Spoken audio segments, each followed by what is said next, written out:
meeting to order. Thank you, Mayor Stewart. Item 1 are minutes of the Strategic Priorities Administration and Protective Services Standing Committee meeting held April 26, 2010, and the recommendation is that those minutes be approved. Moved by Councillor Rainbow, seconded by Councillor Robinson. All in favour? Opposed? Carried. Item 2 is a delegation from Lisa Hutcheon, President of the Small Animal Rescue Society of BC, and she's here to speak about the proposed prohibition on the sale of unsterilized rabbits in Coquitlam. Just ask Ms. Hutcheon to come up to the podium.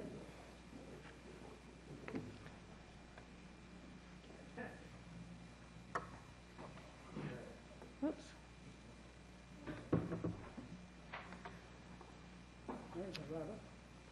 Oh, you just have to let me kind of... Where's the thing to make it? Hi. Welcome. Thank you. Thank you for having me. Thank you for I'm coming. here more or less to discuss the issue of a proposed banning of the sales versus the discussions that took place with regards to selling spayed and neutered rabbits in pet stores. It's not making it. So that's what we discussed. Just quickly, our society, we were formed in 2004. We work to rescue, rehome, and rehabilitate small animals, and that's everything excluding cats and dogs, including rabbits, guinea pigs, hamsters, mice, gerbils, chinchillas, hedgehogs, the ones that shelters generally aren't built or equipped to house. We're a 100% volunteer-run organization with no source of funding other than donations and fundraising. And we do have a strong relationship with all the municipal animal shelters and the BCS PCAs.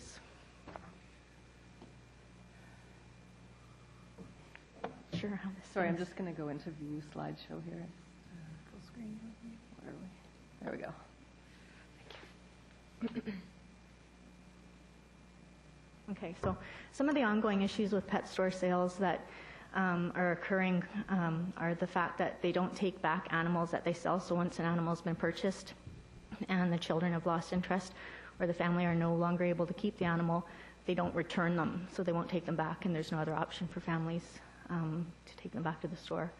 They also don't provide education with regards to housing, feeding, and care for the animal over a course of its entire life. I don't know what happened. Staff are generally lacking in the knowledge on the basic care of animals that they sell, and they're often sold to people who are unsuspecting of the fact that some of them can live 10 to 12 years or even 20 for some animals that they're selling. What the heck? Hold on. What's happening as well is animals are being sold for free or a discounted price if the customer decides that they'd like to purchase a cage or supplies in the store. They're often sold as impulse purchases or as starter pets for kids. And approximately 80% of the animals that do come into our system at some point have originated from a pet store. The main issue at hand, particularly for us, is that the City of Coquitlam, the animal shelter in Coquitlam, does not take, I'm not sure what's happening. It does not take in owner surrenders. So if there's a family there that had purchased a rabbit from a pet store, they decide they no longer want to keep it, there is no other option for these animals. What happens is that often they'll call the SPCA or they'll call the Coquitlam Animal Shelter, and then they'll refer to us. And again, we don't have, the capacity to house all these animals that have nowhere to go. Another issue is the fact that if a rabbit is stray and let loose, and if they're unaltered, having been purchased at the pet store, if one of them comes in pregnant, they can have a litter of 10 to 12, and that can obviously overwhelm the Coquitlam Animal Shelter as it is, because they only take in strays. And so the question really is, where do the unwanted Coquitlam rabbits end up, or where do they go? On average, people tend to keep their small animals, particularly rabbits, for about 6 months to a year. So again, the question is, where do these animals go once they're no longer wanted? And what are the options for the owners and the animals, and where are they to be taken? Sometimes they're often faced with a situation where they're passed along from family to family to family and eventually set loose, or they call us again for assistance. And as you're probably aware, in other cities, it's become quite a problem with regards to feral rabbit populations in the city of Kamloops, Victoria, and Richmond. snapshot of the problem. Quickly, this was a 73-day sampling of rabbits posted on Craigslist. Specifically in the Tri-Cities, there was 34 listed, 189 total, and the average age of rabbits that were put up looking for homes were less than 6 months, so that's 56% of 189 were less than 6 months old. And you can see as well under the sex that majority of them, they didn't even know what sex their animal was. So that poses a problem with regards to unwanted breeding. Now, with regards to the spay-neuter considerations, I know you guys were talking about having animals altered prior to sale. Rabbits are a different animal than cats and dogs, and they're very high risk under anesthesia. They require specialized vets, to which there's limited number of them in the Lower Mainland, and it's a lot more expensive than doing a cat or dog. The males should be at least 3 months of age, and the females at least 5 to 6 months, whereas pet stores currently are selling them unweaned, sometimes 5 to 6 weeks of age, where they should be weaned at 8 weeks. And many of the vets in the Lower Mainland won't even do spays, they'll just do neuters only, because they're not skilled to do so. Low-cost vets aren't really an option because you may get a deal, but chances are it puts the animal at risk and they end up passing away. And again, the issue with post-surgery recovery, especially with regards to the female, they need at least a week of monitoring. So cost to the city to enforce a bylaw where they're making sure that the pet stores are selling altered animals, it's just going to result in an increase in time, manpower, and paperwork for the bylaw enforcement officers. And another thing is once the female rabbits are spayed, there's absolutely no way you can tell if they've been spayed before, as you can with a cat or dog. You can't see a surgical scar. So that could pose some problems in the future. One way to help that would be to tattoo them. However, the tattoo is only as good as the owner history. You need to make sure the address is current so they can trace it back, or they can trace it back to the vet that did it. And I guess the question would be, are pet stores willing to take on these costs? Some vets will have a cost of $150 to $400 plus to alter an animal. And the reality of the situation is, for example, our rescue organization has 400 rabbits awaiting a new home. Some of them have been in the system for 10 years. As I mentioned, they can live 10 to 12 years, but yet are kept for less than 1 year. And they sort of inhabit that gray zone.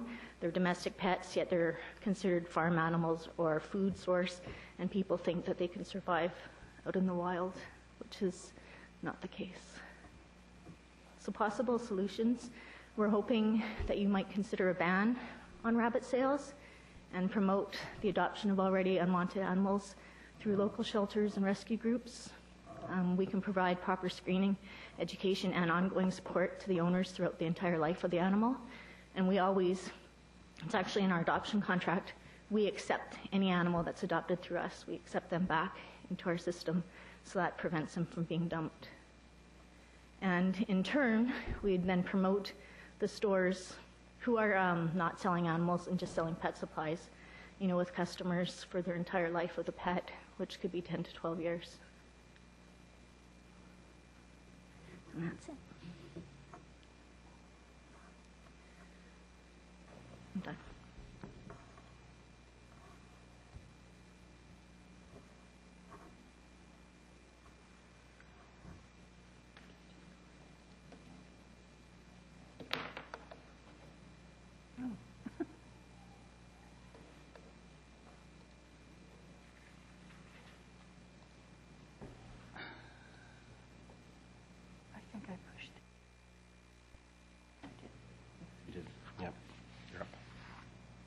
Thank you very much.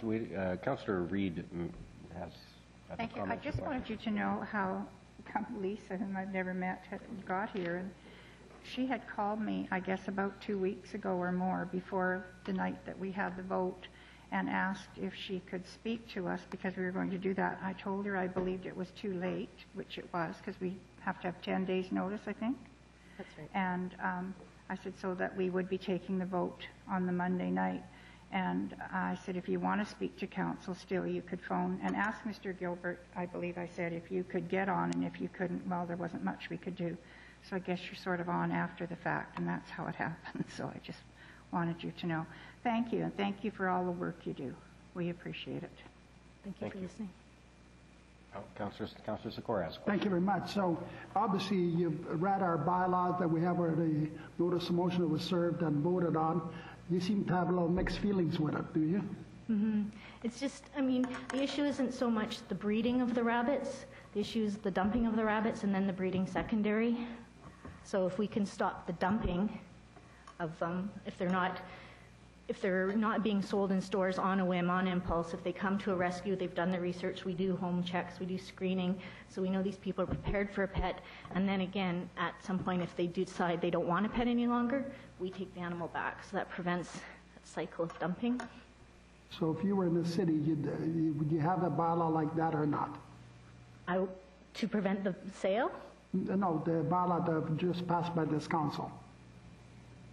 I'd say it's better than nothing, but it's very complicated, especially with regards to the spays and neuters and the vets and the cost and the risk to the animal. There's more animal welfare related issues on that. Thank you very much. Thank you. Actually, I have a couple of questions myself. Rabbit owners, rabbit guardians, I guess. We've rescued several rabbits over the course of, and they always lived wonderful lives and were cherished members of the family.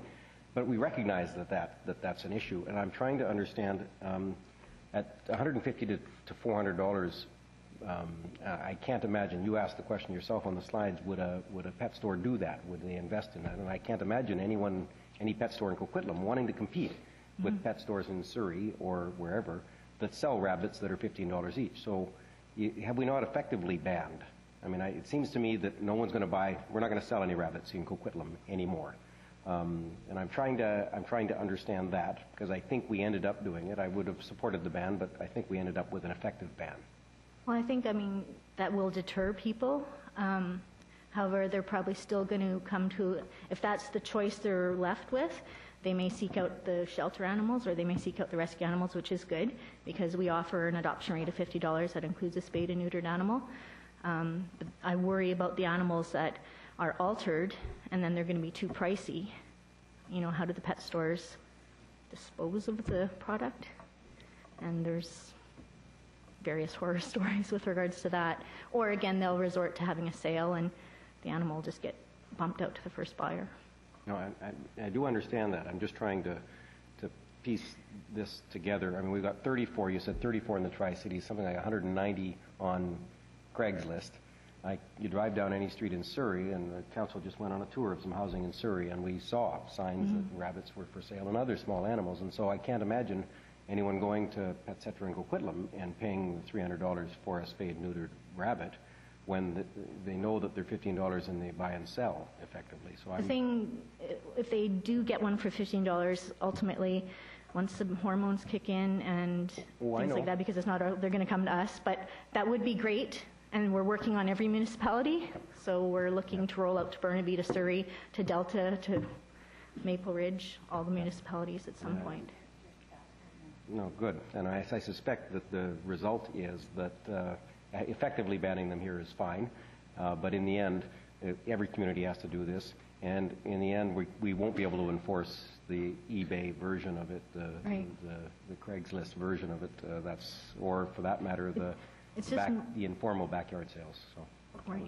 The one point it is important is when people think to get a small animal, when they think to get a cat or dog, they automatically think maybe the SPCA or a pet store. But when they think of a small animal, they automatically don't consider the SPCA. They don't realize that. They don't know small animal rescues exist, so they choose to go to a pet store. So we're hoping to nip that part in the bud. Absolutely. Well, I thank you very much for coming out. I appreciate it. No other questions? Thank you.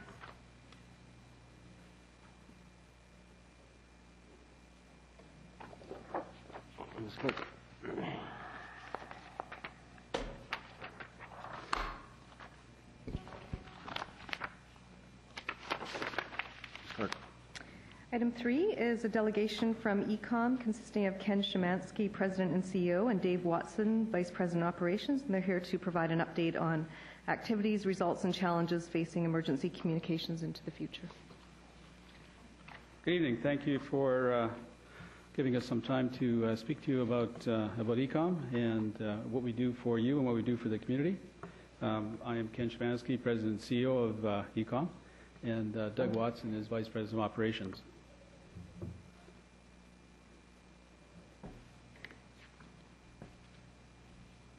Right, let's trick.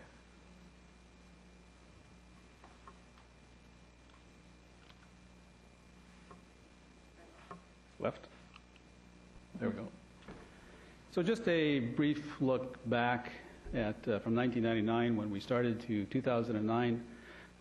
As you know, we're the regional answer point for 911. We do emergency dispatch for police fire, and just the phenomenal amount of growth that occurred in our organization. So you look at police and fire for radio, which you, the city of Coquitlam, both has as a customer of ours and a shareholder of ours for both fire and police, and you can see the amount of shares that we got from 12 to 24. So a phenomenal amount of growth in the 10 years that we've been active. And I'm going to turn over the rest of the presentation to Vice President of Operations Doug Watson, who really is in charge and responsible for the results that you see in front of you. So, Doug. Thanks, Ken, and good evening. What you see in front of you here is the results of our the 911 service that we provide to the Lower Mainland. It's both GBRD, Whistler, Squamish, and the Sunshine Coast. What you see in front of you here is a chart which the red bars are indicating the call volumes, and as you see, the call volumes by month vary in volume, as you would expect. Different times of the year have we experience a different call volume. The lowest time of the year is typically February. This particular February included the Olympics, so it's a little higher than normal, and I'll come into that in a minute. The actual peak time is in the summertime, and the August month, as the chart depicts, is the peak month over this last 12-month period. What you see across the top in the blue line and the diamonds is the actual service level that was achieved over those months. And we have a target of 95% of the calls would be answered in 5 seconds or less. That is a very stringent target. That's a contract that we have with the Greater Vancouver Regional District. And in performing that service, we, of course, staff to be able to meet those needs depending on the particular months and volumes of service.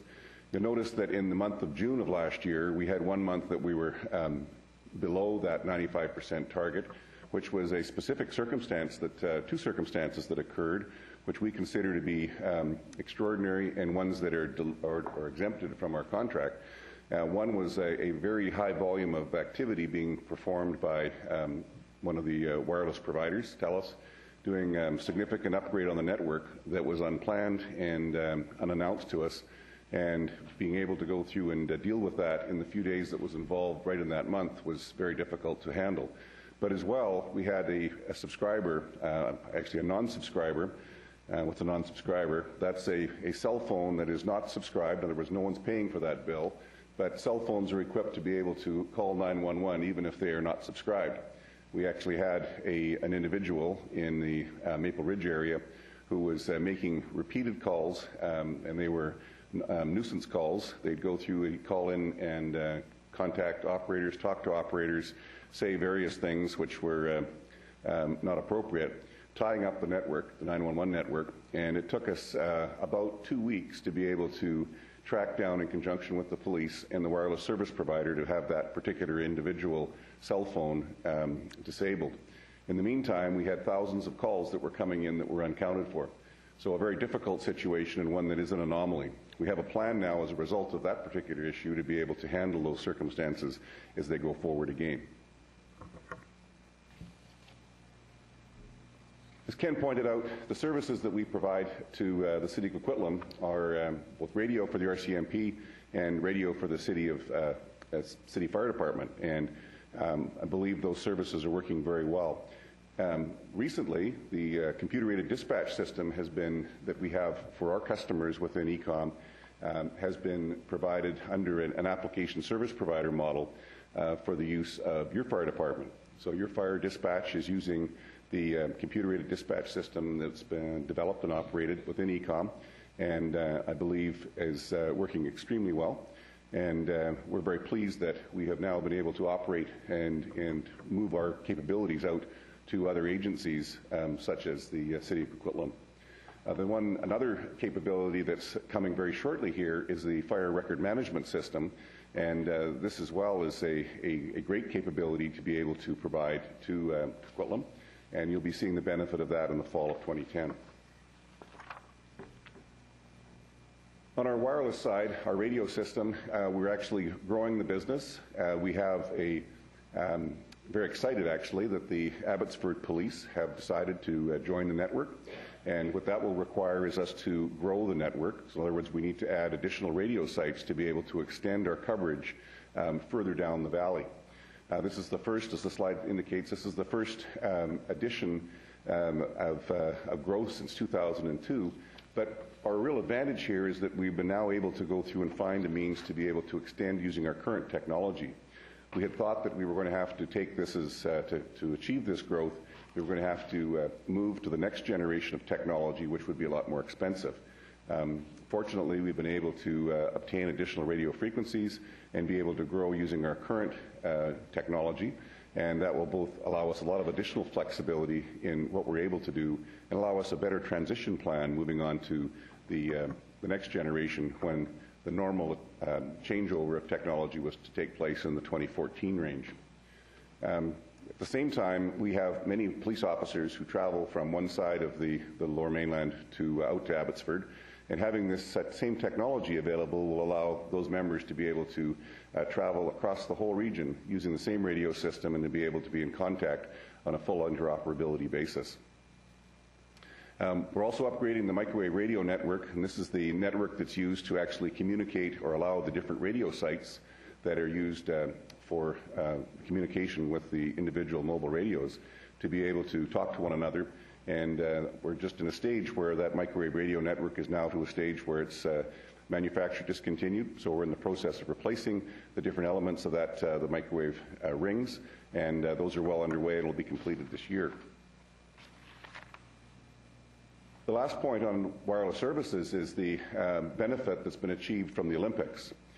Through the Olympics, thousands of radios were purchased to be able to equip the visiting police officers who came into the city with radios. Those radios are now in the process of being used to evergreen or change out the older technology that's now the end of its useful life. So the advantage to us is that collectively is that we're now able to go through and bring newer radios in, be able to put them in place of the existing units, but as well, those radios are being put out to both RCMP agencies, but as well there's also other radios that are now available for other applications. Rentals, for example, for detachments that need temporary radios. We now have a supply of equipment that we can roll out and be able to provide to various jurisdictions and agencies. This chart is a graphic depiction of the Lower Mainland, and as you see from the chart, we call it going green. What we mean in this case is that green is where each of those municipalities are using our radio system for both police, ambulance, and fire, the PF&A. And as you'll see that there is a number of cities who are in that role, Coquitlam, of course, being one. One of the challenges that's faced when adjacent areas for the Coquitlam, for example, are not on the radio system is interoperability. So in the event of a fire, for example, that occurs in Coquitlam or possibly within the adjacent communities, the firefighters, fire departments, and fire dispatch would like to be able to communicate with the adjacent departments that are being called in for mutual aid. One of the real advantages here is to be able to see these other remaining areas move onto the radio system so that that full capability is available. And as you'll see, that's one of our targets, is to continue to work with the remaining agencies to move over in a fire mode to be able to come onto the system.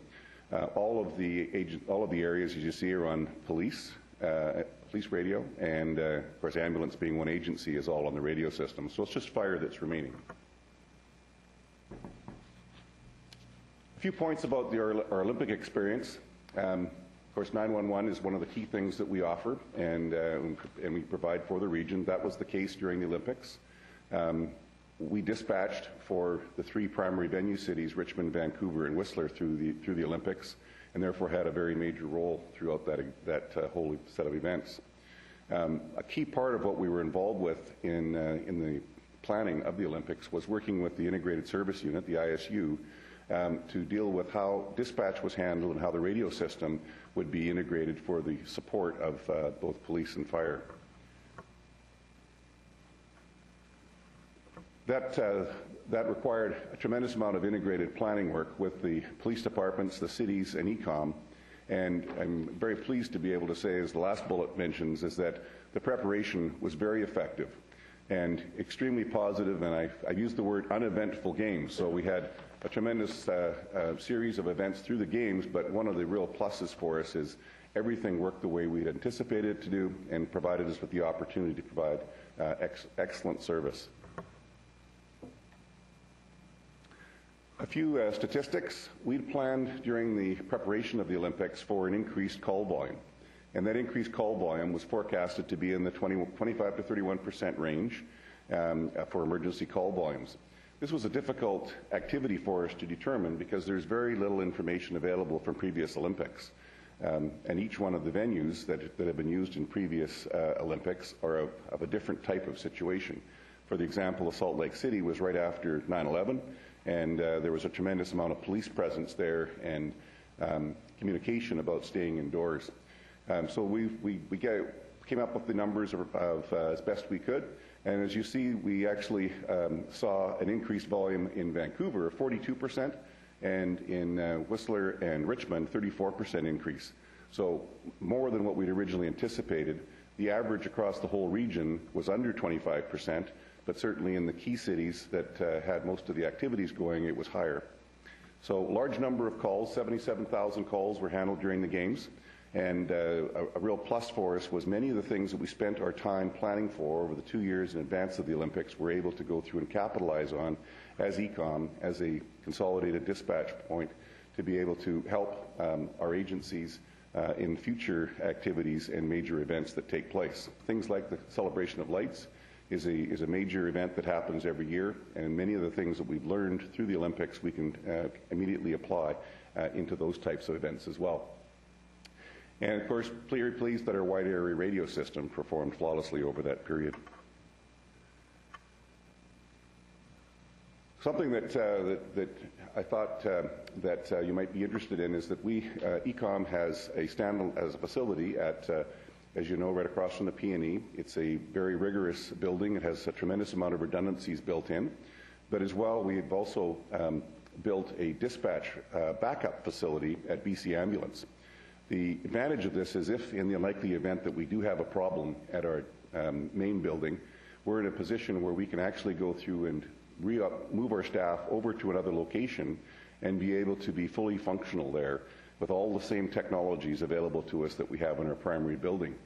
We even have the ability to be able to keep in full contact with our staff and be able to take those 911 calls and be able to handle those what we call call taking, and to dispatch out the appropriate resources, be it in police or fire, and be able to do that while on the road and while we're setting up at the alternate location.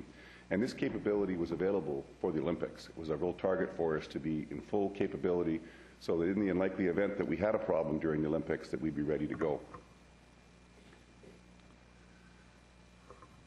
My last slide here is that just our primary focus as in working with our board is to continue to go through and offer our capabilities to the other centres within the Lower Mainland for both wireless, and that's really focused, as you saw on the earlier slide, in the fire departments that are not currently on our radio system, and we want to ensure that they are aware of the capabilities that exist and that we can offer some great solutions for them.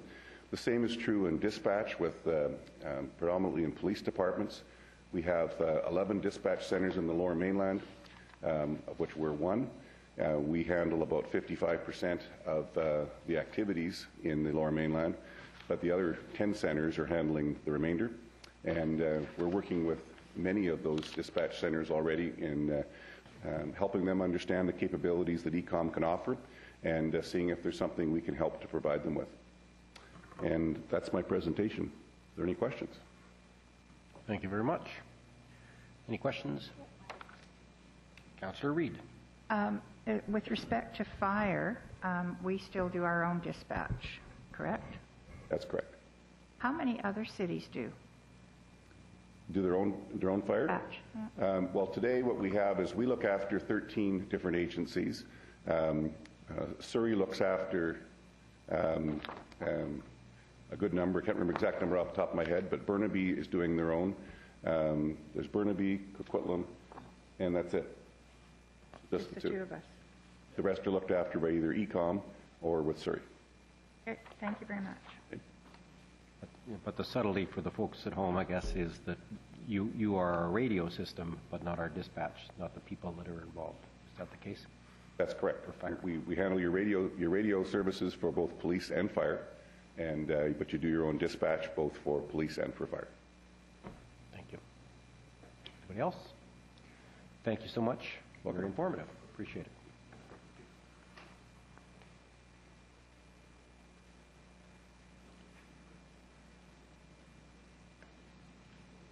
Keep coming back to the rabbits. I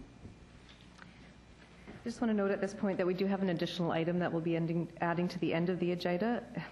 My goodness, end of the agenda, referred from the Land Use and Economic Development Standing Committee earlier today regarding 3030 Gordon Avenue. So that'll appear as item 7 on today's agenda. And Councillor Reid on the agenda. I'm wondering because we have Mr. and Mrs. Burpee who are here on a date.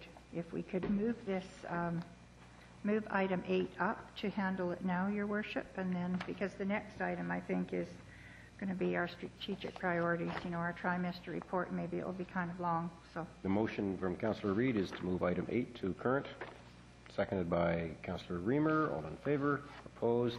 Carried. Ms. Clerk. All right then. The next item will be a report of the General Manager Planning and Development regarding 3030 Gordon Avenue, official community plan zoning bylaw amendment, public consultation strategy. And the recommendation is that Council receive for information the report of the General Manager dated June 25th, 2010 regarding the proposed emergency shelter and transition housing project at 3030 Gordon Avenue. That Council endorse the proposed public consultation strategy to support the official community plan and zoning bylaw amendment applications for this project, and authorize staff to send this report to the cities of Port Coquitlam and Port Moody. Moved by Councillor Asmussen, seconded by Councillor Robinson. On Councillor Reid. no, I was. You're done. Councillor Sikora. Yeah, thank you. It says here zoning bylaw amendment. Now, is this, has the province given us a letter that they're going to come up with the funding for it? Are we pre-zoning, hoping that they will? What's happening? I want to be knowing that we're not, it's a good use for this property, but however, I'd hate to see us stuck with the zoning that nobody wants. So where are we at today? Mr. McIntyre. Yes, thank you, Your Worship. We're one step moving further along. I guess the good news is the province, BC Housing, has retained a consultant to work with the city in taking forward the official community plan amendment and rezoning for the proposed planned housing shelter site. So they are stepping up. They're getting involved with that process with us. So I take that to be a good sign. And we want to get into that process. There's a fair bit of consultation I think is required there, so we want to get on with that. And as well, the consultant that BC Housing has retained will be doing up some conceptual plans for the facility, which will be helpful. And I think what it's doing is it's just moving the project further down the path to eventual approval and on to construction. So we'll take it one step at a time. So the province is definitely inside. They signed the agreement with us on it, or? Through the chair, the memorandum of understanding is still being finalized, but we are working with BC Housing staff on that. So the memorandum of understanding will not, this will go through first before the memorandum of understanding signed by the province? Well, the OCP amendment and rezoning process will be a number of months, particularly because of the consultation. And through that period, we will be working with BC Housing staff. If the committee wishes, I'll take note of that, and we'll continue to, next time we come forward, I'll be able to give you an update on that. So the zoning bylaw would take how long?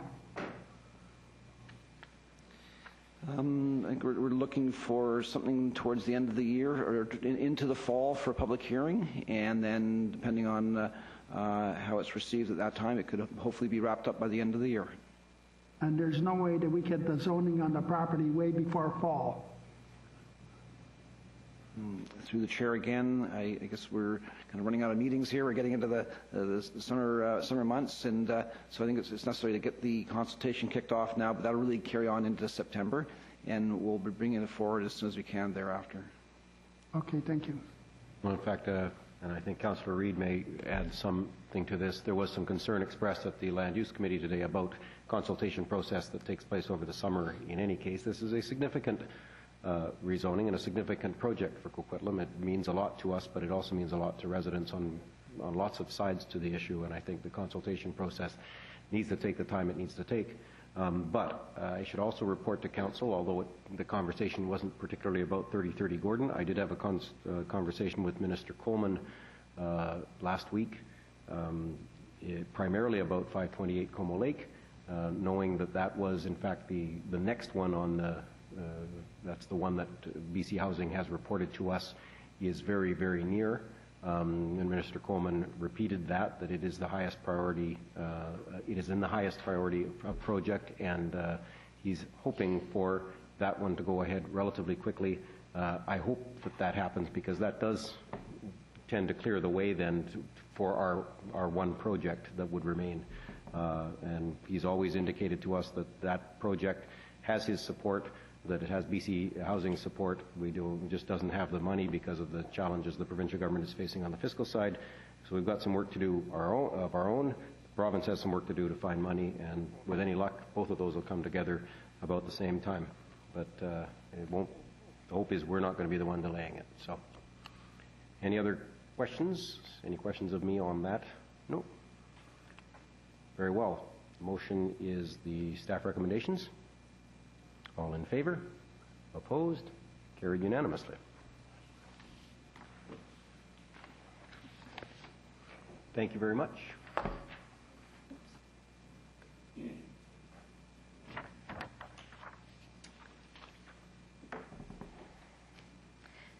Next item is report of Deputy City Manager, the 2010 first trimester report, and with an introduction by our City Manager, Peter Steblin, and a presentation by John Dumont, our Deputy City Manager, and Sonia Santarosa, Manager of Corporate Planning. The recommendations that committee received the report for information. Moved by Councillor Askinson, second by Councillor Raymer. All in favor? Opposed? I guess we just went through it too fast, Mayor. A couple of questions I was going to ask. If it's... Oh, go ahead. Go ahead. Okay, thank you. If I could just give Mr. Steblin. a little bit of an Pardon? overview. If I could give a little bit of an introduction before our Yes. the detailed questions. As Council is aware, one of the things that I think is very, very important is, in terms of my responsibilities, is to ensure that the staff efforts, the things that we are spending our time on, are in alignment with your priorities. And we have spent a lot of time in terms of highlighting what we're working on, not only in this report, but in the various tracking documents that we've also distributed this week. So I'd just like to draw your attention to both those two documents, because if there are any questions in terms of what we are working on, it is way more efficient both for us as staff and for you as council to have that clarified before the staff do the full reports and those kind of things. So that is why we go through the efforts of trying to put priorities to that, why we go through the efforts of trying to highlight where we are in the process. And the one change that we did do this last cycle is that I spent quite a bit of time with each general manager going over the status of each project and, questioning them where they were at, where they were at the stage, and just to confirm in my mind that is the priority that they were working on, and it was in accordance with what my understanding of your priorities were. The most important stage of this whole process is for you to look at it in enough detail to satisfy yourself that yes, that is the priorities you want us working on. And it's just, I can't reiterate enough, it's way more efficient for all of us for those issues or for any concerns with what we're working on to be highlighted at an early stage. So that was the introduction that I wanted to give. John and Sonia have a brief presentation if you want to hear it. If you don't, we can just go right to questions. Would you like us to go through the bit of a presentation, or ask questions? Would we rather have to ask questions, or you want a presentation from No, staff? I just have a few questions to ask. Okay, well, Councillor Sikora, a few questions. Go right ahead. Yeah, thank you. A couple of things that troublesome to me is the fact is we look like we have a $1.3 million in shortages in our revenue, because of the interest rates. Well, we knew about the interest rates last fall, that they're going to be low, so I don't know how we became $1.3 million short. Or is it $1.3 million short? That is really bothering me, Go ahead if you can explain that. We certainly can explain that. As you recall, last year we had a $5 million shortfall, and we worked through that by a combination of holding off on projects, delaying some staff hirings, what we call vacancy management, and so some other issues. This year, we knew some aspects had rebounded. We're in a much better position today than we were about a year ago this time. And development revenues have recovered substantially, but interest rates have not yet. And so we do have a $1.3 million shortfall. We knew we would have that kind of shortfall. We were presenting the budget this year. We highlighted that in the budget presentations, and we highlighted that we would follow the same strategy as we utilized last year to, rather than make permanent reductions, that we'd make temporary reductions to the program levels that were occurring in order to ensure that at the end of the year there will not be a deficit. I am very confident that we will not have a deficit at the end of the year, and in fact, when we look at the first quarter, we believe that we are on track to a balanced budget at the end of the year. Okay, and I believe that, department heads should be watching their dollars, but not to pay for the 1.3 million shortfall. I'd hoped that was a surplus in their budgets for next year's budget, because I know that next year's budget is going to be a lot worse than this year's budget. At least it looks to me that it's going to be a few points higher than this year. Now, another thing I'd like to see is the purchasing policy. I think those things ought to be changed, especially when the times are tough and money's tight. The policy requiring staff to report on purchases orders in excess of $100,000. See, now there's 34 come up, over $100,000, some of them in the 200,000, some are much bigger than that. Now, the fact is that, I feel that, maybe this policy should be changed. So the council members can stay on top of it a little more. Well, Mr. Steblin, how old is this policy? I'm not sure the exact age of this policy predates me. All I can say is that it is one of those best practices that I think many other municipalities aspire to. We have open disclosure. You can see everything here. If there's anything in a systematic way that you think we should do differently, we're more than willing to sort of have discussions on that. But this is one of the biggest things, and I know there's a notice of motion that council hasn't dealt with in terms of reducing red tape and those kind of things. This is one of the things that Winnipeg actually highlighted in terms of doing a better job on. I'm very pleased to say that Coquitlam has a best practice in our purchasing system, and this is actually one of those practices that many municipalities aspire to duplicate. Contracting law and tendering law is very rigid. If truth be known, we have very little flexibility. Once we go through the process, once we tender things, there's contract law that kicks in, and it is very difficult to take anything but the low bid, meeting the tenders that have been outlined. The way Coquitlam follows it, it is much more efficient and much less bureaucratic and more efficient by going through it quickly. We would have had a much more difficult time to actually meet the senior government tendering guidelines for the infrastructure stimulus funds had we not had a policy like this. So I think that the current policy serves Coquitlam very well. Well, I understand that it's probably, whether it's serving the Coquitlam very well or not, it's not serving the politicians too well. Because to me, I'd like to see where our money's going on a monthly basis, weekly basis, frankly, anything under $100,000 doesn't even have to be reported to this council.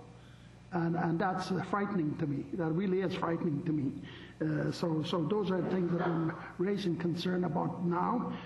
Secondly, on the 51 vacancies, and 25 of them were backfilled.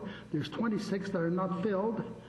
And to me, even if you base those 26 at $50,000 each, that's well in excess of $1.5 million to look after the $1.3 million. And then it shows that there's actually, instead of 5% vacancy rate through the city of employees, it's 6.64, which is far greater than 5. So there's a big, I don't know what the salary is on a yearly basis throughout the whole city, but take 6%, almost 7% of that as a saving is in a 2 or 3, 4, 5, 6, 7 million range. I can't address it any other way. Mr. Dumont. Through the Mayor, if I could just address that. There is 26 vacancies that aren't backfilled, and at $50,000 a position, that would add up to about $1.3 million in a year. But we're just doing vacancy management, so those positions aren't necessarily going to be vacant for the entire year. They may only be held open for a month or 2 months or 3 months. So when you look at that, you can't just take the number of positions that are vacant and multiply out, assuming they're going to be vacant all year. So the savings are probably significantly less than the $1.3 million if they had been vacant for an entire year.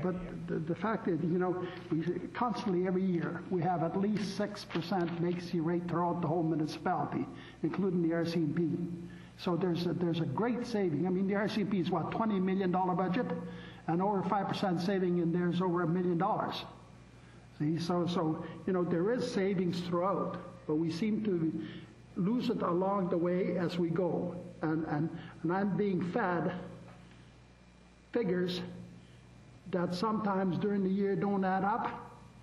Sometimes they add up, sometimes they don't, and I hate to criticize this, but you know what, rather than going anything further, I would like to see this be deferred to a closed-door meeting because of other things that personnel comes in mind, and I want to be talking about personnel in open meetings. I think it's a closed-door meeting. Also, I think that some of this should be referred to budget time because really, frankly, we're dealing with this now, and come budget time, there's going to be a figure that's going to be presented to us far different than in here.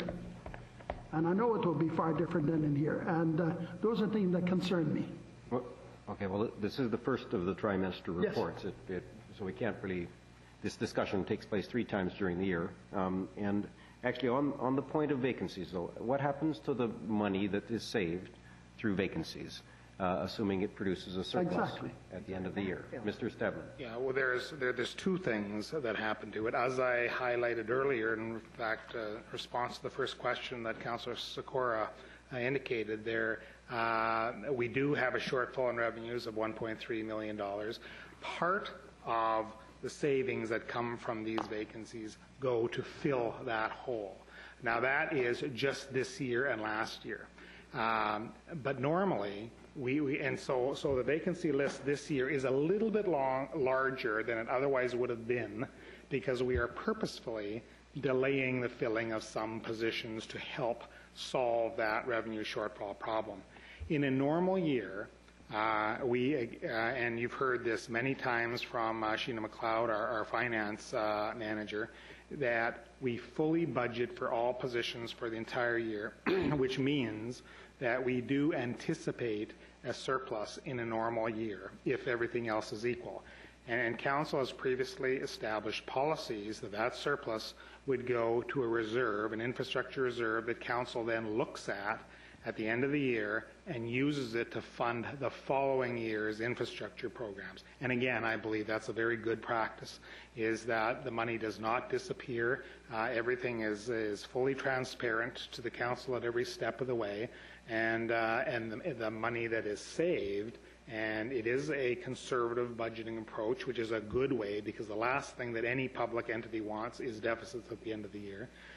There will be any kind of surplus that does occur is available to the Council to fund an infrastructure project the following year. Yeah. And I understand exactly what's been happening, and there lies the problem. You know, because what is happening, let's say the engineers, to the engineering department, let's say that the engineering department at the end of the year, because of bad weather, bad climate, whatever, a certain road was not done, or a certain public works item was not, or something in the parks operation wasn't done. So let's say for $1 million. Therefore, that $1 million is a surplus. So when you put it into reserve, and then you spend it on things that are not in the budget, which is frightening. That should never happen, because you ask council members who would like to spend it for infrastructures. That does not happen. Anything that it is spent on is included in the budget the following year and is approved by the council. But how can it be? Number one, your budget surplus in the department heads, we set the budget in December. The surplus on the department heads don't come out till March. Nobody can tell me here today that the right to $50,000 or whatever it is, what their surplus is. They may guess that their surplus are going to be that, but it isn't. And you yourself said that all the surpluses are going to the reserve, and then council members look at and spend it for infrastructure. And there lies the problem, because let's say if the Parks Recreation has $1 million in the budget that's not spent because of weather or climate or whatever it is, okay? And then that goes to reserve, and that $1 million, she gets a fresh $1 million, and that she does get a fresh $1 million for the same work. Now that work is $2 million, not one, because now it's compiled to $2 million. That is not what happens. It has to be. I assume we're talking about. I think he's talking about deferred capital works that don't get done in a year and get deferred. I assume we're still talking about the same reserve. For capital, there is some provision to hold over the capital to the following year. And so the money doesn't disappear, and Sheena goes over that at the end of the year with the department head, and if it's a project that was specifically approved by council and just wasn't done because of timing issues, that money is held over and does not go into the infrastructure reserve. If what I was talking about in terms of under expenditures, it's more on the operating side. For example, there was a little bit less maintenance done one year, or a little bit less snow clearing and those kind of things. Okay. Then that goes into the reserve, and then council specifically turns its mind to that, and then Sheena at budget time clearly highlights to council what she anticipates is in that reserve and what it should be used for. And she usually comes up with a list of recommended items that the council looks at and approves. Sheena's not here today. She certainly knows this stuff way better than I do, but unfortunately she couldn't be here. I just want to clarify one thing, because Mr. Stebler mentioned snow clearing. Road snow clearing, though, goes into a separate reserve for snow clearing. Okay, but so you got snow clearing as a separate reserve. So we got over $1 million or something in this year's snow removal, right? So far. I don't have that figure. Whatever. Okay, whatever it is. So I hope that it's there, that it doesn't go by December, it goes to reserve, and a new $1 million is put in there. Those are things that I'm hitting at. And when you're saying that the reserve is the council members look at the infrastructure and they spend it on infrastructure, those are exactly the things I'm pointing at. That's what we're doing. That money should go back into the budget for that department to lower their budget. That's why our taxes keep going up and never cease. And it's going to continue as long as we continue that road. This really is the kind of discussion that we have every year at budget time, and I'm sure we'll have it again at budget time. What I had been hoping in this report is that we concentrate our energies and attentions on the work priorities, and that was the main reason that I wanted to focus today's discussion on that. I'm sure we're going to have many discussions on the way of budgeting, and we will be having our first budget discussion in a couple of weeks that Sheena will give a presentation on next year's budget, and that would be appropriate time for us to discuss any kind of philosophical changes the council wants us to make in terms of budgeting. All I can say is that we've won many awards, financial awards from various different associations on the way we do budgeting, and I think it is the best practice.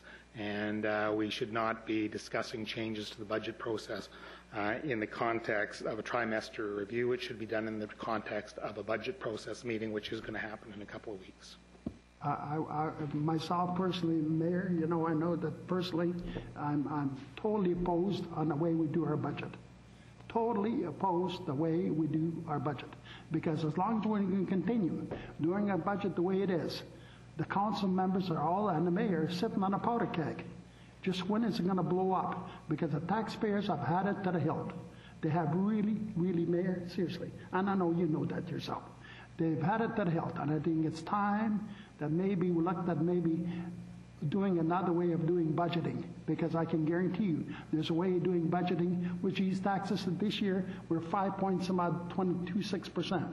Next year it looks like it's going to be 7 point odd or 8%. Now I don't know what council member is going to vote for it, but the keg is going to blow up, and the people at Mayfair Industrial Park and Pacific Beach Park, their taxes going up by 40% a year. I mean, the bubble is going to burst, and it's burst now. So, there's other things I want to bring up, but I can't bring it up here because it's personnel matter, and I'm not going to discuss it here. Okay? Thank you. Ms. McKay. Thank you. I thought that I might just highlight a recent example where Council approved infrastructure reserve. You may recall the Poirier Library roof. And despite the fact that last year my department was able to post a small surplus that did go into reserve, we were faced this year with a major roof replacement project that wasn't part of capital, and we would have not been able to proceed. But luckily, through many years of managing this infrastructure, there was an amount of money in that infrastructure reserve that allowed us to be able to approve the project for the roof replacement. So that's an example of where that reserve has been useful in protecting infrastructure where we haven't been able to build it into our capital plan. Yeah. And those are things that I'm saying is wrong that we do in our budget. Because if it's not in the budget, then it should be in the budget. If it's not in the budget, we don't touch it. Councillor Asmussen. Thank you very much. Good report, looking over some of the priorities, and I guess one thing that's been concerning me, while I think I'd like to see it moved into an A priority, is the park construction in the Northeast. We have a lot of homes, I think around 1,600 homes sold and people living in now, a lot more going up. We are presently going to maybe have one park developed this summer with some amenities to it, and we have a lot of other small parks that need to be looked after. And when you look into this report on the trimester report, the collections for DCCs are at $3.8 million, which was equal to a full year's DCCs of last year, and we're halfway through. So I think we should have enough DCC money to be looking at good developments for those people that are moving into those areas and those amenities and some of those parks in there. So I'm just putting forward to council that we should probably, I'd like to see that being made an A priority. You don't want to have a community built without any amenities in it. So parkland, Making that as a motion? parkland development in development areas. Yeah. And I assume there's design associated with that. Maybe perhaps some of the design has been done. Mr. McIntyre, or I'll just make get it. Thank you, Worship. I can offer a few remarks on that, and perhaps my colleague, Ms. McKay, can speak as well from the Parks Development Program. I guess the good news, as pointed out by Councillor Asmundson, we've been doing fairly well this year to date with development activity and consequently with the development cost charge revenues coming in. So we are over budget if we carry on this pace through the year, which is always helpful. On the other hand, though, we have a lot of projects to do, and certainly, as pointed out, in the Northeast, a newly developing neighborhood area. There's a lot of facilities that need to go in there, including parks and that. I can't give specifics as to which park is at what point in the process right now, and I know that planning, a lot of coordination between the planning staff and the park staff on that. If I could, maybe if Laurie would want to comment about if to the extent that she knows of park development and where we're at in the budgets for that relative to the DCCs. Ms. McKay? Yes, and Mr. Mayor, we certainly are receiving a lot of calls and inquiries around parkland development in the Northeast as the population is moving up there. The long-term capital plan doesn't see flow-through of capital money until several years in the future, into 2012, 2013 for some of them. So we need to balance the workload to match the flow of our capital budget as it relates to DTCC contributions as well as capital, and balance that with the need for some of our redesign work in some of our older parks throughout the city. Obviously, there's a workload management issue to make sure that our staff can balance the design and planning and construction work to provide a balance for all our residents across the city. Thank you. Thank you. I appreciate that, and but we are, another potentially 3 years. You're going to have another 1,500, 2,000 homes built up there with very few amenities, and we're not even talking about any community centers or major facilities. We're just talking about some park space. And so I'll move that we move that into an A priority for the Northeast on our priority list. I'll second. Moved by Councillor Asmundson, second by Councillor McDonnell, that parks development in development areas in the Northeast sector be an A priority. Any discussion on that? Seeing none, all in favor? Opposed? Carried. I think that's actually among the most important parts of evaluating the trimester report is making sure we're all heading in the same direction and that our expectations as a council are the same as staff's and that our priorities have been clearly communicated, because otherwise staff won't be able to meet the expectations of council. So I appreciate that very much, Councillor Asmundson. Thank you very much. That's it. Councillor Reid. Thank you. I have 3 questions. The first one's to do with the B priority QNet. Based on a sentence in here that says fiber leasing is coming on stream this year, will we be receiving revenue? What kind of, are we a lot of revenue? Because we're almost at the end of the year. So do you have any idea of what kind of revenue we can anticipate? I don't know exactly at this stage. We're looking at the fiber leasings coming online through our service provider. So that's just starting, I believe, with some local tower developments close to City Hall here. So that will ramp up over time. We're also looking at a number of telecom leases as well, in addition to rack rentals for the communications room we're setting up at Poirier. So there's a number of things that are going on right now. There was only a modest amount of revenue projected in the 5-year business plan for this year for QNet, but we're hopeful that we will meet that revenue target. So you figure you're pretty well on track? On track so far, yes. Okay, thank you. And then a couple of just questions on my behalf. I'm going to your purchase order summary, and where you're showing the 200,000, 250,000, and the 1.3, all of these, the two small ones were for tipping fees and yard trimmings. They're all included. These are just the issuance of purchase orders. Is that this amount was already included in the waste management budget? Is that correct? There's no additions? I believe that is correct. All of the items are budgeted items within our budget, and these purchase orders are budgeted. So, and these match up to whatever we've got in the budget for those items? Correct. Okay, then my last question is, we have a lot of consulting services.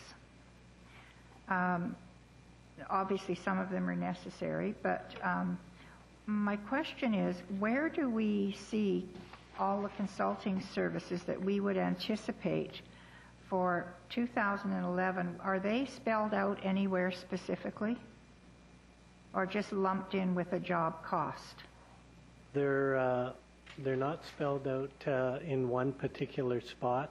There's consulting budgets within various departments, primarily engineering, leisure and parks, and planning. We are doing a lot of consulting work this year because we're doing a lot of infrastructure work with the stimulus money. We're doing a very ambitious capital program, and along with that comes design work and consultants and things that we need to support that work. Can we, in budget time, can we get a list of the consulting services that we're asking for from the different departments? Yes, we can do that. Okay, thank you very much. I'm done. I assume that would be at least historical, probably not necessarily forward-looking as much as historical. I worry that I don't know that within a budget, the budget for the schoolhouse upgrades, for example, whether staff were going to do some of the design work or the consultants were going, or they were going to bring in consultants, would depend on workload issues, and they might not know that when the budget was approved for the capital project to go ahead. Where does the money come from? It's in the budget. You either assign staff to it if you have them. For example, we're going to have some staffing changes in various departments. Perhaps the future work that's got to be done in a park up in the northeast sector, whether or not staff do it or you bring in a consultant that does the design work for the park. That decision isn't made at the budget for the capital project necessarily, I don't think. And I understand what you're back to, if we could activate Councillor Reid's. But I'm going back to where Councillor Sikora has been coming from. If at the beginning of the year, let's take leisure and parks, when Laurie's budget comes forward and there are certain things that she knows she's going to need a consultant for, those are the things that we fund.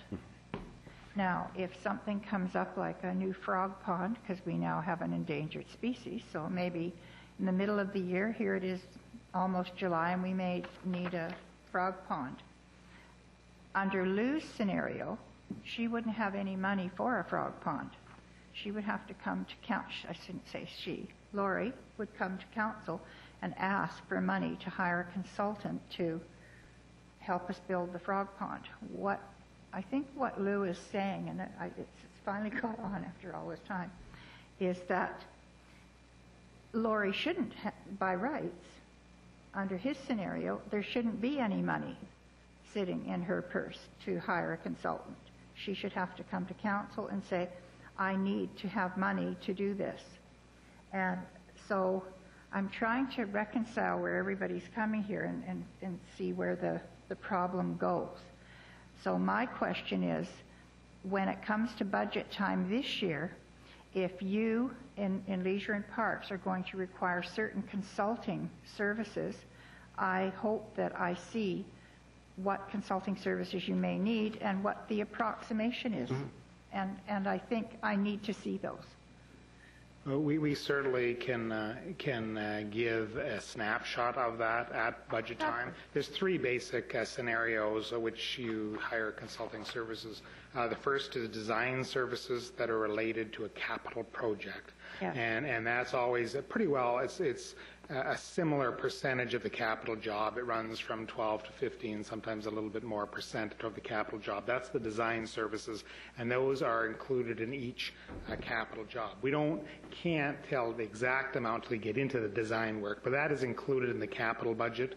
Another type of consulting services is that in various budgets, there are some baseline consulting services actually budgeted for, and in fact, that was one of the lines that we reduced this last year in terms of when we were looking for budget reductions in some of the areas, and we can certainly highlight where those are. As, for example, planning have a line item where they hire consultants. For example, earlier today, you saw the industrial review was done with the assistance of a consultant. If that had not been done in that way, that review would not have happened this year. But there is a budget item, and then we can highlight that. And the third way that consultants are often used is when there is a staff vacancy, and we actually need the work done, but we actually can't hire the right person for the right time. That kind of. So sometimes there's a short-term gapping thing that sometimes we use consultants for that service. But the big picture of all that is we can certainly highlight that in a little bit more detail at budget time, so you can see that in a little bit more clarity. Yeah, and if I may, Mr. Mayor, one of the things that concerns me here, if I have to hire, I'll go back to my frog pond, if I have to hire an underwater diver to check out the frog pond and the new ditch and Lafarge Lake and Como Lake, and I have to have someone doing the same job every year and 4 times and hire him, maybe we should be hiring the diver, that somebody to fill that position. And so I guess that's where I'm getting concerned about consultants. And if you see a pattern that we're having to hire a consultant doing the same work over and over and over at an extraordinary cost, maybe we need to bite the bullet and hire a person that can do that job. We certainly can look at that. In fact, I've worked for a variety of organizations. Some had a policy of hiring many more design people in-house. For example, the municipality that I started working at, the City of Vancouver, they had 80 engineers, many more engineers than anybody else. The reason they had that many is because they did not use consultants to the degree other people had, that they did a lot of their work in-house with in-house crews and in-house staff.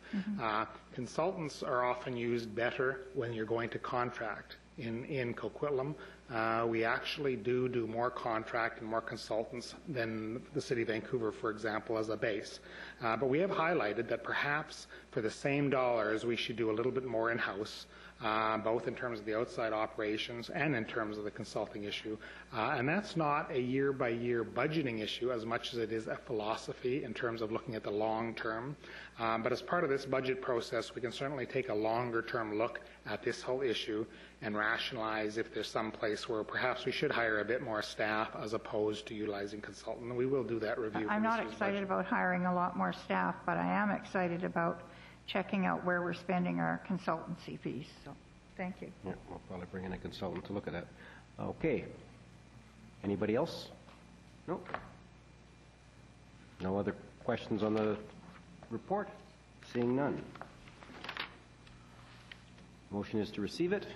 I think it's already been moved and seconded. All in favor? Opposed? Carried unanimously.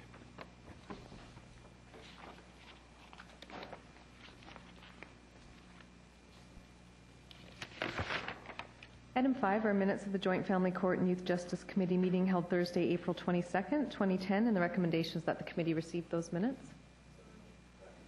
Moved by Councillor Robinson, second by Councillor Lynch. All in favor? Opposed? Carried. And item 6 are minutes of the Joint Family Court and Youth Justice Committee meeting held Thursday, May 27th, 2010, and the recommendation again is that the committee receive those minutes. Moved by Councillor Lynch, second by Councillor Robinson. All in favor? Opposed? Carried unanimously. That concludes the items on this evening's agenda. Around the table, are any comments? I see one from Councillor McDonnell. Yes. I'd just like to point out that today kicks off the first day of National Plastic Recycling Week, and I would like to know what the city is doing about that. Oh, there you go. Who wants to pretend they're Mr. Suzak? Ms. McKay. Well, perhaps I'll start and then pass it over. This is a new initiative that comes out of the Canadian Nursery Landscape Association, and their member organizations, which includes the British Columbia Landscape and Nursery Association. And for the first time, they are offering this National Plastic Recycling Week from June the 28th to July the 5th. What it does is provide a way for gardeners to dispose of those plastic plant pots and plant packs and trays that are cluttering up everybody's sheds and patios. This is the first year. There are 6 locations in British Columbia that are receiving these plastics. Although there isn't a specific drop-off location in Coquitlam, the closest ones in the Lower Mainland are Surrey and Burnaby. And it was actually one of our local Coquitlam gardeners who brought this to our attention. Apparently it was in one of the Lower Mainland newspapers today. So it is a new initiative and something that our local gardeners should receive very positively. In terms of what the city is doing, we will be looking to see if we can recycle all of our plastic pots and cell packs and trays.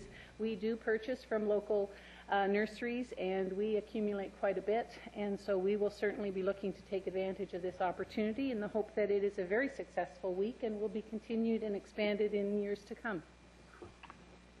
Thank you. Now, technically, I suspect most of these get reused rather than recycled. Is that the case? My understanding is that there's a Richmond company and other companies as well that actually can make other things out of the plastics. One of the challenges with recycling these garden plastics is that there's such a variety of plastics. The difference between a pot that a tree is put in for years versus a little cell pack that is only expected to survive one season. Because of the nature of these various plastics, it hasn't been economical to do a recovery program. But this initiative is meant to involve local nurseries in amassing enough volume that it is feasible for a recycling company to be able to make other goods from these plastics. All that they ask is that gardeners shake off the loose soil, stack them neatly by size, and drop it off at one of the 6 locations in British Columbia. Outstanding. Now, if we could find something for styrofoam packaging. Thank you. Councillor Dana. Yeah. Go ahead. Through the Mayor, I'm not personally aware of what specific programs we're doing as part of this event, but I'll definitely check and report back to Council through some kind of an email. Thank you very much. Councillor Reamer. Thank you. Speaking of our Joint Family Court Youth Justice Committee minutes, I just wanted to let everybody know we're having a forum on October the 20th at Douglas College in room 81370. And it's going to be on secure care of at-risk youth, those who are drug addicted, into prostitution, etc. So we'll have 2 sides of the issue. Diane Sowden will be speaking for secure care, and Jerome Bouvier will be speaking against it. So it should be a very interesting evening. Thank you. A debate. Outstanding. Thank you. Councillor Skora. Thank you, Mayor. I'm wondering, through the Parks Recreation, when is our dog park going to be ready in Mundy Park? It was supposed to have been in June. We're panting.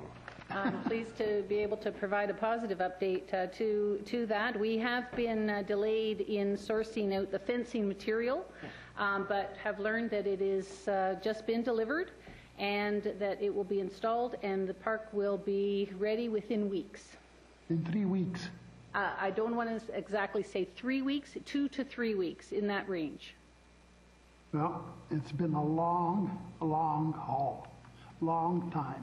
I'll tell you, I've had people asking me, and I told them in June, and I guarantee you I'll go to the coffee shop tomorrow morning, they'll say, with June next year. I mean, they'll give me the raspberries for sure.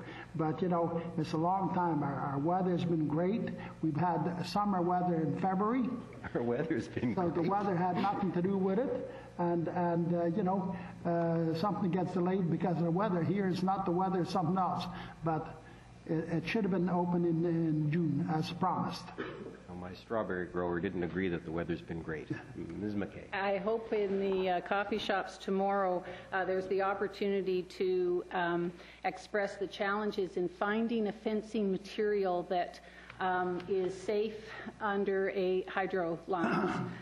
We found that the specifications that were required in order for them to be approved for under the utility lines, there were very limited suppliers that could supply this, so we had to source it from outside, and that is what the delay did. We wouldn't want fencing that... I'll have to use a bad excuse in that, so I'll probably use the excuse that it's only spayed and neutered dogs are allowed in that park, and they're waiting. I think Councillor Reid may want to be spaying and neutering someone else, but go ahead. Councillor Reid.